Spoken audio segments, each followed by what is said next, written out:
नमस्कार प्यारे बच्चों, आज हम जानेंगे कक्षा 7 विषय सामाजिक विज्ञान सिविक्स का जो पहला अध्याय है समानता। उस अध्याय के महत्वपूर्ण एमसीक्यू टाइप प्रश्नों की चर्चा करेंगे।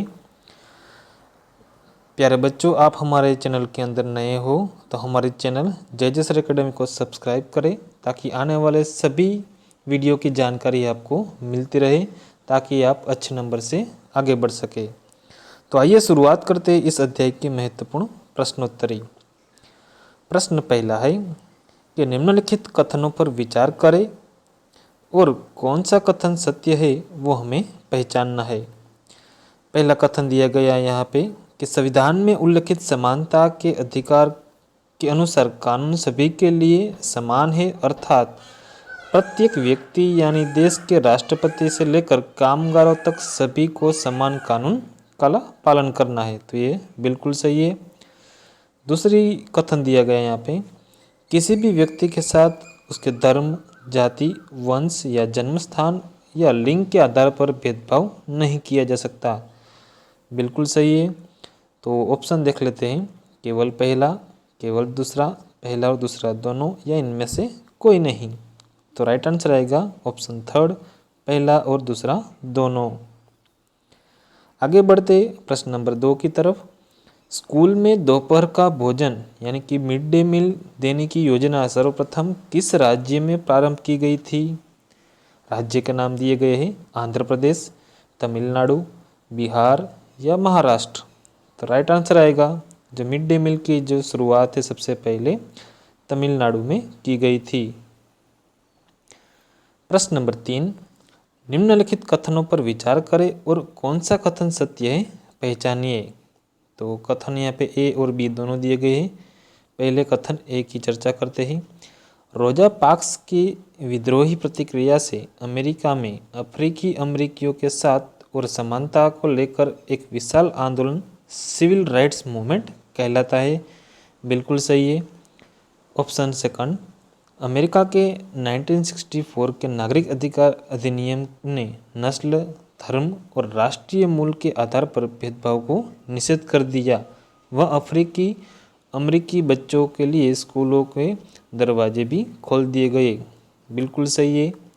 ऑप्शन देख लेते हैं, केवल पहला, केवल दूसरा, पहला और दूसरा दोनों, या इनमें से कोई नहीं। राइट आंसर आएगा ऑप्शन थर्ड, पहला और दूसरा दोनों। आगे बढ़ते प्रश्न नंबर 4 की तरफ। सिविल राइट्स मूवमेंट की शुरुआत करने का श्रेय किसको जाता है?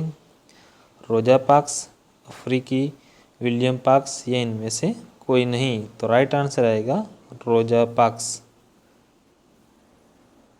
प्रश्न नंबर 5, अमेरिका में नस्ल, धर्म और राष्ट्रीय मूल के आधार पर भेदभाव का निषेध कब हुआ? ऑप्शन है 1995, 1964, 1993, 1992।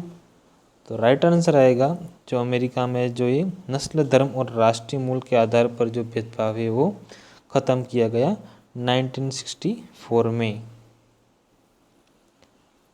प्रश्न नंबर 6, भारत के किस अनुच्छेद में धर्म, मूलवंश, जाति, लिंग या जन्म के स्थान के आधार पर विभेद प्रतिषेध हुआ? ऑप्शन दिए गए हैं अनुच्छेद 16, अनुच्छेद 17, अनुच्छेद 14 या अनुच्छेद 15। तो राइट आंसर आएगा अनुच्छेद 15। प्रश्न नंबर 7, भारत सरकार ने विकलांगता अधिनियम कब स्वीकृत किया गया? ऑप्शन है 1994, 1995, 1993 या 1992। तो राइट आंसर आएगा, जो भारत सरकार ने विकलांगता अधिनियम है वो 1995 में स्वीकृत किया था। आगे बढ़ते प्रश्न नंबर 8 की तरफ। दलित शब्द का क्या अर्थ है? तो यहाँ पे कुछ ऑप्शन दिए गए। पहला ऑप्शन है, दलित एक ऐसा शब्द है जो निचली कही जाने वाली जाति के लोग स्वयं को संबोधित करने के लिए प्रयोग में लाते हैं। दूसरा है, दलित का अर्थ है कुचला हुआ या टूटा हुआ। थर्ड है, इस शब्द का इस्तेमाल करके यह संकेत करते हैं कि पहले की तरह आज भी भेदभाव किया जाता है। और लास्ट ऑप्शन है उपरोक्त सभी। तो दलित के शब्द के लिए तीनों तीन कथन है वो बिल्कुल सही है। राइट आंसर आएगा उपरोक्त सभी। प्रश्न नंबर 9, जूठन पुस्तक किसकी रचना है? ऑप्शन है ओम प्रकाश वाल्मीकि, कांता देवी, महादेवी वर्मा या इनमें से कोई नहीं। तो राइट आंसर आएगा जूठन पुस्तक है जो कि ओम प्रकाश वाल्मीकि की रचना है, जिन्होंने अपनी आत्मघात कथाएं उन्होंने वर्णन किया है।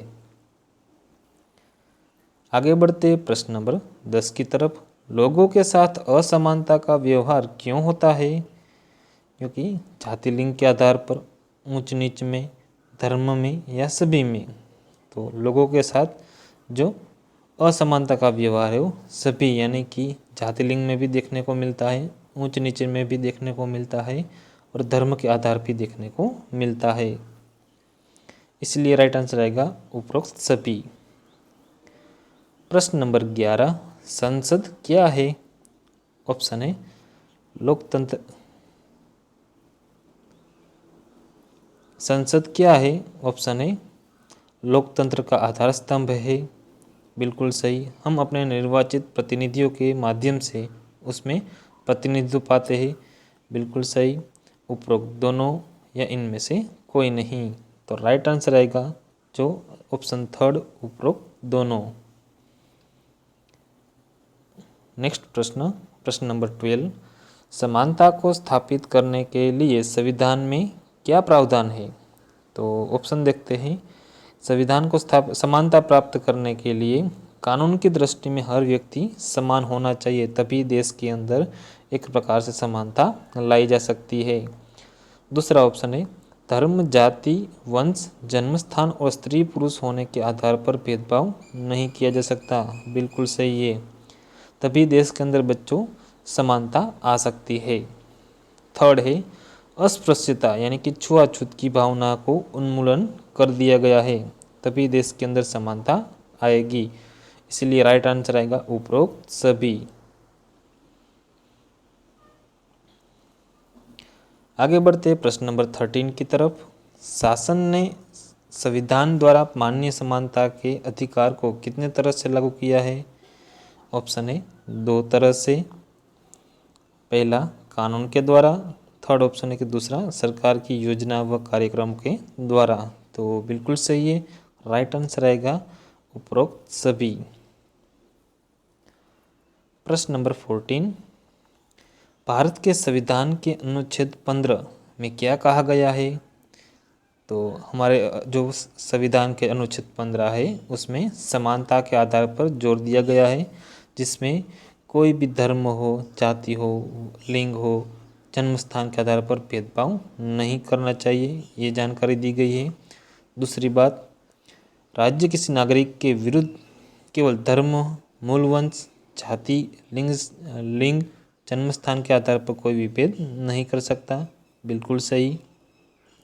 सभी नागरिकों को सार्वजनिक स्थान, चाहे बस स्टैंड हो, रेलवे स्टेशन हो, बाग हो, सभी को प्रवेश करने पर कोई रोक सकता नहीं है। और राइट आंसर आएगा उपरोक्त सभी। प्रश्न नंबर 15 एवं अंतिम, वह आधिकारिक दस्तावेज जिसकी दृष्टि में सभी व्यक्ति समान है। तो उस दस्तावेज की पहचान करनी है। ऑप्शन है संविधान, गीता, कुरान या बाइबिल। राइट आंसर आएगा संविधान। तो यहाँ हमारा बच्चों आज का अध्याय चैप्टर नंबर 1 समानता की जो MCQ टाइप प्रश्नोत्तर ये पूर्ण होती है। ऐसी ही मज़ेदार जानकारी सामाजिक विज्ञान से जुड़ी हुई हमारे चैनल जय सर एकेडमी को लाइक करें, शेयर करें एवं सब्सक्राइब जरूर करें। धन्यवाद।